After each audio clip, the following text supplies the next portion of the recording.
প্রিয় নবী সাল্লাল্লাহু আলাইহি সাল্লাম ইরশাদ করেন, যে লোক দেখানো ইবাদত করিল সে শিরক করিল। যে লোক দেখানো ইবাদত করিল সে শিরক করিল।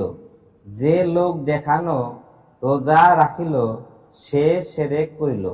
যে লোক দেখানো সদকা করিল সেও শিরক করিল।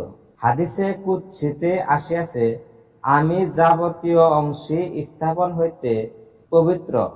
যদি কেহ অন্যকে ইবাদতের সহিত শরীক করিবে তাহাকে আমি সেই শিরকের সুপর্দ করিব, অর্থাৎ আমার সহিত তাহার কোনো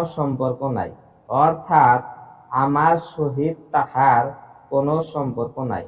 অন্য একটি হাদিসে আছে, কিয়ামতের দিন একজন ঘোষণাকারী ঘোষণা করিবেন, যে ব্যক্তি কোনো আমলের মধ্যে অন্য কাহাকেও আল্লাহর সহিত শরীক করিয়াছে সে যেন তার আমলের বদলা সেই শরীক হইতে উসুল করিয়া লয়।